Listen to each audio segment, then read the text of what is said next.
మిత్రులారా ఇయాల ఆలోచన చేయండి. 2023 డిసెంబర్ 7 నాడు మనం అధికారం చేపట్టిన తర్వాత ఈనాటి వరకు దాదాపుగా తుమ్మల నాగేశ్వరరావు గారి నాయకత్వంలో రైతులకు 60,000 కోట్ల రూపాయలు ఈ రోజు రైతుల మీద ఖర్చు పెట్టినాం. అందులో 21,000 కోట్ల రూపాయలు రైతు రుణమాఫీలోనే ఖర్చు పెట్టినాం. రైతు భరోసా కావచ్చు, రైతు రుణమాఫీ కావచ్చు. అదే విధంగా ఒకనాడు పంట పండిస్తే మీరు ఒరేసుకుంటే ఉరేసుకున్నట్టే అని ఆనాటి ముఖ్యమంత్రి గారు మాట్లాడినారు, మీకు అందరికీ తెలుసు. కానీ ఆయన మాత్రం ఆయన ఫామ్ హౌస్ లో 150 ఎకరాలలో ఒరేసుకొని 4,200కు క్వింటాలు అమ్ముకున్నాడు. సరే దొరగారి పంట పొలంలో మరి బంగారం పండిందేమో నాకైతే తెలియదు, కానీ పేదలు పండించిన ఒడ్లు కొనను అన్నాడు. కానీ మన ప్రభుత్వం వచ్చిన తర్వాత మీరు వరి పండించండి, సన్నాలు పండించండి, మీకు గిట్టుబాటు ధరనే కాదు మీకు 500 రూపాయల బోనస్ ఇచ్చి రైతులను ఆదుకుంటాం, పండించండి అని అంటే మొన్నటి ఎండాకాలంలో యాసంగిలో 1,56,00,000 మెట్రిక్ టన్నుల మీరు ఒడ్లు పండించి దేశంలోనే చరిత్ర సృష్టించరు. ఈసారి వానకాలంలో కూడా అత్యధికంగా 1,35,00,000 మెట్రిక్ టన్నుల వడ్లు ఉత్పత్తి చేసి దేశంలోనే అత్యధికంగా ఈ సంవత్సరంలో దాదాపుగా 2,80,00,000 పైచలకు లక్షల క్వింటాల వడ్లు మీరు పండించారు. అంటే ఈరోజు వరి పండిస్తే ఉరేసుకోవాలనే కాడి నుంచి వరి పండిస్తే గిట్టుబాటు ధరనే కాదు మీకు 500 రూపాయల బోనస్ ఇస్తామని చెప్పినాం. ఆనాడు సన్నాలు పండించండి నేను అన్నప్పుడు కొంతమంది అవహేళన చేసిరు. సన్నాలు పండించమంటుండు ఈ సన్నాసి అని ఒక నాయకుడు అన్నాడు. కానీ ఇవాళ మా పేదలు మా ఆడబిడ్డలు ఇక్కడ ఉన్నారు, అక్కడ పక్కన చాలా మంది మా అక్కలు మా సోదరిమణులు ఉన్నారు. వాళ్ళని నాకు కొంచెం దూరంగా కూర్చోబెట్టారు, కానీ నేను వాళ్ళందరినీ చూస్తున్నా. మా అక్కలందరూ చేయొద్దండి, అక్క మీకు సన్న బియ్యం వచ్చినాయా రాలేదా?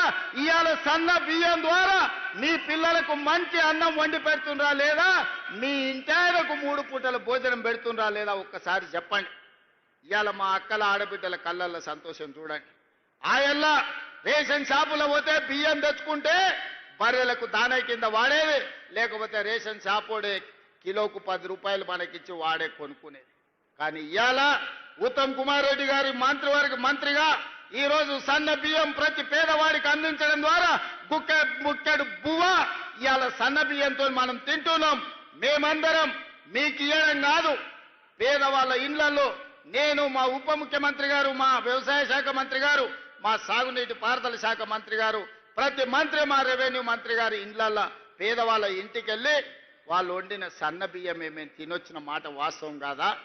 ఆయల్లో సన్నాలు వండియబట్టి ఈనాడు పేదలకందరికీ ఈరోజు సన్న బియ్యం ఇవ్వడం ద్వారా ఈరోజు రేషన్ బియ్యం మనము ఆత్మ గౌరవాన్ని పెంచే విధంగా అవి వండుకొని తింటున్నాము అని అంటే రైతులు పండించే సన్న బియ్యం మళ్ళీ రైతులకే మీరు వడ్లు పండిస్తే వాటిని బియ్యంగా మార్చి మళ్ళీ పేదలకే సన్న బియ్యం అందిస్తున్నాం.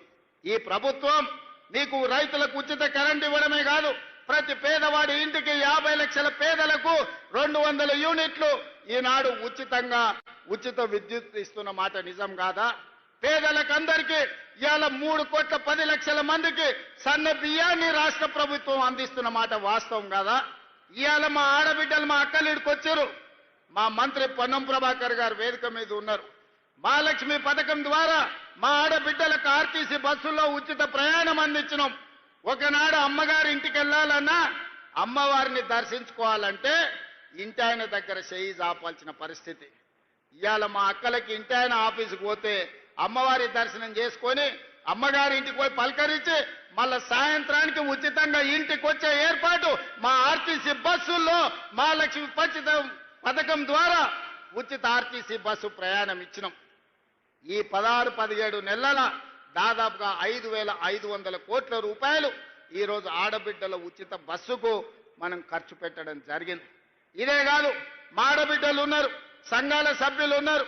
ఈరోజు ఎవరెవరో పెద్ద పెద్ద వ్యాపారస్తులు బస్సులు కొని ఆర్టీసీకి కిరాయికి ఇస్తున్నారు. కానీ మా ఆడబిడ్డలకు సంఘాలకు 600 బస్సులు ఇచ్చి 150 బస్సులు నేనే ప్రారంభించిన ఇవాళ ఆడబిడ్డల బస్సులు కొని ఆర్టీసీకి కిరాయికి పెట్టి లక్షాధికారులను ఇవాళ కోటీశ్వరులను చేసే విధంగా ఆడబిడ్డలకు ఆర్టీసీ బస్సుల యజమానులను చేసింది మన ప్రభుత్వం కాదా? ఒకసారి ఆలోచన చేయండి. ఇదే కాదు, ఇవాళ సోలార్ పంపు సెట్లు పెట్టుకున్నాం. ఇక్కడ సోలార్ విద్యుత్ ఉత్పత్తి చేస్తున్నాం. ఒకనాడు ఏమనేది, సోలార్ అంటే అదాని అనేటోళ్ళు, పెట్రోల్ బంకుల వ్యాపారం అంటే అంబానీలు అనేటోళ్ళు. కానీ ఇవాళ మా ఆడబిడ్డలకు 1000 మెగావాట్ల సోలార్ విద్యుత్ ఉత్పత్తి చేసే ఒప్పందాలు భట్టి విక్రమార్క గారితో చేయించి సోలార్ ఉత్పత్తి చేయండి, కోటీశ్వరులు గాంధీ అని చెప్పి 1000 మెగావాట్లు వాళ్లకు బ్యాంకు ద్వారా లోన్లు ఇప్పించి ఇవాళ ఒప్పందాలు చేయించినాం. ఇవాళ రిలయన్స్ పెట్రోల్ బంకులు కాదు, మా మహిళా శక్తి, ఇందిరా మహిళా శక్తి పెట్రోల్ బంకులు వచ్చినాయి. నారాయణపేటలో నేనే స్వయంగా వెళ్ళి మా ఆడబిడ్డలు నడుపుతున్న పెట్రోల్ బంకును ప్రారంభించి మా ఆడబిడ్డలు పెట్రోల్ బంకులు నడపగలరని ఇవాళ ఆడబిడ్డలను పెట్రోల్ బంకుల యజమానులను ఇవాళ మనం చేయలేదా? మీరు ఆలోచన చేయండి. ఇదే కాదు, హైటెక్ సిటీ అన్న శిల్పారామం చుట్టుముట్టుతంటే కోటీశ్వరులే ఉంటారు, మల్టీనేషనల్ కంపెనీలు ఉంటాయని చర్చ జరిగేది. విప్రో, ఇన్ఫోసిస్, మైక్రోసాఫ్ట్ లాంటి ప్రపంచ దిగ్గజ కంపెనీలకు అక్కడ ఆఫీసులు ఉన్నాయి. కానీ అక్కడనే 3.5 ఎకరాల స్థలం మా మహిళా సంఘాలకు ఇచ్చి వాళ్ళు ఉత్పత్తి చేసే వస్తువులను అమ్ముకోవడానికి ప్రపంచ కంపెనీలతో పోటీ పడే విధంగా మా ఆడబిడ్డలకు శిల్పారామం పక్కన 3.5 ఎకరాల భూమి కేటాయించి 106 స్టాళ్లు పెట్టి వాళ్ళ ఉత్పత్తులన్నిటిని అమ్ముకోవడానికి వాళ్ళ ఆత్మ గౌరవం నిలబడే విధంగా అదాని అంబానీలతో పోటీ పడే విధంగా ఇవాళ మా ఆడబిడ్డలకు అవకాశం కల్పించింది. నేను ఒకటే చెప్పిన మా మంత్రివర్గ సహచరులకు, మా అధికారులకు, రాబోయే రోజుల్లో 2029 లోపల 1 కోటి మంది ఆడబిడ్డల్ని కోటీశ్వరులుగా చేసే విధంగా లక్ష్యం పెట్టుకోండి. ఆ దిశగా పంచడం. ఆడబిడ్డ చేతిలో రూపాయి ఉంటే వాళ్ళ పిల్లలకు ఉపయోగపడుతుంది, వాళ్ళ కుటుంబం బాగుపడుతుంది. ఒక్క ఆడబిడ్డ ఆర్థికంగా నిలబడితే కుటుంబాన్ని మొత్తం నిలబెడుతుంది. అదే 1 కోటి మంది ఆడబిడ్డలు ఆర్థికంగా నిలబడితే తెలంగాణ రాష్ట్రం ప్రపంచానికి ఆదర్శంగా మారి అత్యధిక ధనిక రాష్ట్రంగా తెలంగాణ రాష్ట్రాన్ని మన ఆడబిడ్డలు తీర్చిదిద్దడానికి అవకాశం ఉన్నది.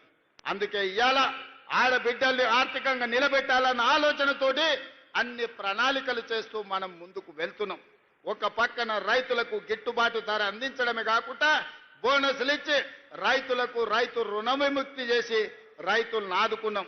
అదేవిధంగా విద్యార్థులు, నిరుద్యోగ యువకులు ఆనాడు ప్రభుత్వంలో నోటిఫికేషన్ల కోసం నిరసనలు తెలిపి ధర్నాలు చేసి అంతకంటే వెనక్కి వెళ్తే తెలంగాణ రాష్ట్ర సాధనలో ఉద్యమాలు చేసి పోరుబాట పట్టి అమరులై ఆనాడు ప్రాణాలు అర్పించే తెలంగాణ రాష్ట్రం తెస్తే ఉద్యోగ నోటిఫికేషన్లు ఆ ప్రభుత్వం ఇయ్యలేదు. కానీ మనం వచ్చిన తర్వాత మొదటి సంవత్సరంలోనే దాదాపుగా 60,000 ఉద్యోగ నియామకాలు ఇచ్చి దేశంలోనే మొదటి రాష్ట్రంగా ఉద్యోగ నియామకాలు అందించిన ప్రభుత్వ ఉద్యోగాలు 60,000, ప్రైవేటు ఉద్యోగాలు 1,00,000 ఉద్యోగాలు. ఈ మొత్తం 16 నెలల్లో 1,50,000 ఉద్యోగాలు అందించి ఈ రోజు నిరుద్యోగులను ఆదుకున్నాం.